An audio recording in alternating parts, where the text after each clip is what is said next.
پیش امام کے بعد تکبیر کریں گے, پھر سورہ میں خاموش رہیں گے.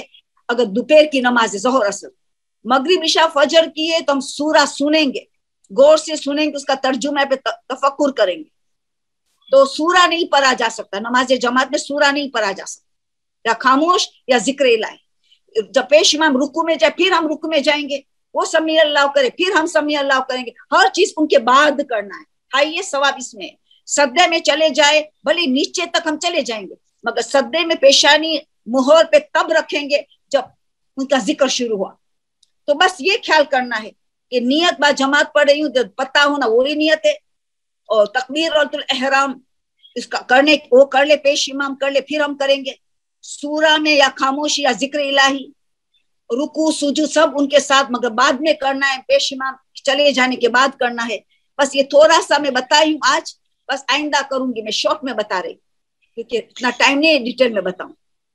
جی آنٹی, کوشچن ہمارے پاس آیا ہے کہ از دیر اینی دعا اور اینی اعمال can be perform to get love and attention care of husband, کیونکہ ابھی ہم نے آج میرج کا ٹاپک ڈسکس کیا تو اس سے ریلیونٹ میرے پاس بہت سے سوال ہیں. 2 انٹر کنیکٹڈ کوشچن ہیں. ایک یہ کہ کفو بھی تھا اور سب کچھ تھا, لیکن اب بعد میں شادی کے آپ کو بظاہر کچھ چیزیں نظر نہیں آتی ہیں, سمجھ میں نہیں آتی ہیں, ظاہراً اتنا ڈیٹیل میں نہیں آپ سمجھ سکتے. شادی کے بعد میں آپ وہ محبت چاہتی ہیں, پیار چاہتی ہیں, افیکشن چاہتی ہیں ہسبینڈ کی, جو کہ نہیں مل رہی.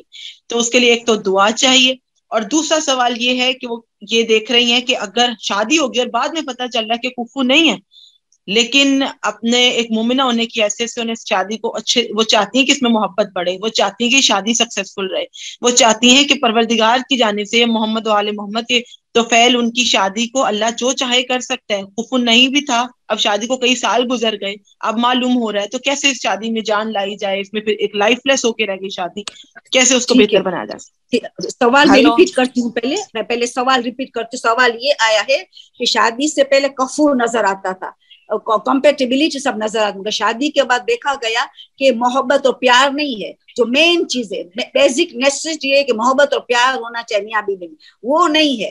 تو اب اس کو پیار محبت کو بڑھانے کے لیے بہت سی دعائیں معلوم بتائی, بہت سی دعا, بہت سے اعمال بتائے, کیونکہ بہت امپورٹنٹ ہے. جب میاں بیوی ایک دوسرے کو محبت سے دیکھتے تو اللہ دونوں کو محبت سے دیکھتا ہے. اتنی ساری حدیث سے کہ میاں بیوی کی محبت کے دار و مدار اولاد کی تربیت ہو, جتنی دونوں میں محبت زیادہ ہوں گی اتنی اولاد کی تربیت بہتر سے بہتر ہو. تو بہت سی دعا میں انشاءاللہ ہم ان لوگوں کو فوٹو کاپی بھیج دیں گے, بہت سی دعائیں انشاءاللہ, جیسے ہم بھیجتے اکول جیسے کوشچن بھیجتے, ہم ساری دعائیں وغیرہ کی فوٹو کاپی بھیج دیں گے, تو آپ کو کوئی وہاں سے مل جائیں گی. جس نے سوال پوچھا ہے آپ کول سے لے لینا, ہم انشاءاللہ کاپی بھیج دیتے ہیں. بہت سی باتیں بتائے معصومین نے. جی آنٹی, فردر جتنے بھی کوشچنس ہیں وہ انشاءاللہ میں آپ کو سینڈ کر دوں گی. آج کی میٹنگ کو یہیں پر, کیونکہ شب جمعہ ہے, عبادات کرنی ہوگی سب کو, تو اس کو یہیں پر اینڈ کرتے ہیں. جی جزاک اللہ. ہاں جی, جو ہماری 10 منٹ چلے گی وہ میں نے قضا پیمنٹ کر لیا. بس انشاءاللہ جی دعا کرتے خدایا جو ہم علم حاصل کر اس پہ عمل پیرا ہو, خاص کر کے ہمارے گھر کو جنت بنائے. میاں بیوی کے درمیان محبت, والدین اولاد کے درمیان میں محبت, ہر ایک کی رزق میں برکت, ہر ایک زندگی میں برکت, ملائکہ کا آمد و رفت ہو, رسول اور اہل بیت ہم سے راضی ہو, خوشنود رہے. ایسا گھر کو سکون کا گہوارہ بنائے, ایسی اولاد ہم تربیت کرے کہ ہمارے امام زمان ہم سے راضی و خوشنود ہو جائے. آج ہم دل سے دعا کر, شب جمعہ بھی ہے, داخل ہونے والا ہے, خدایا ہماری سب کی جو حاجت ہے کہ ہماری اصلاح ہو, ہم بہتر انسان بنے, ہم خوش اخلاق پیدا ہو, جو ہمارے معصومین کو ہم خوش کرے, اللہ کو خوشنودی حاصل کرے. خدایا ہماری توفیقات میں اضافہ کر, ہماری توفیقات سے ہمیں مال و مال کر دے کہ ہم جو علم حاصل کر عمل پیرا ہو جائے. ہمارے گھروں کو جنت بنائے, ہمارے گھروں کو ایسا بنائے کہ اللہ تو راضی ہو جائے, رسول اہل بیت راضی ہو جائے. آمین ثم آمین. عورت کے پاس یہ صلاحیت ہے, اپنی صلاحیت کو یوز کریں گی تو یقیناً گھر تو جنت میں سے جنت بدلے گی. دعائیں انشاءاللہ ہم بھیجنے والے ہیں. انشاءاللہ آپ سب کے لیے دعائیں. ابھی جمادی اول کا مہینہ شروع ہو رہا ہے, جہاں شہزادی کیا شہادت کا مہینہ شروع ہو رہا ہے. بس ہمیں زیادہ سے زیادہ شہزادی کے مسائل کو یاد کریں, ان کا مقصد کو یاد کر کے ہماری زندگی کو تبدیل کریں. جمادی الاولیٰ شروع ہو رہا ہے, بس آ گئی تاریخ. آج نظر آئے کہ سیٹرڈے پہلی ہوگی یا 29 یا 30 دن. تو سب آپ الرٹ رہے کہ بہت عظیم مہینہ شروع ہو رہا ہے. یہ دونوں مہینہ شہزادی کا مہینہ ہے, جمادی الاولیٰ اور جمادی الاخر. اور ہمیں کوشش کرے کہ بی بی سے اٹیچمنٹ زیادہ سے زیادہ ہو. آمین سبحان. سبحان ربک رب العزت عما یصفون وسلام علی المرسلین والحمد للہ.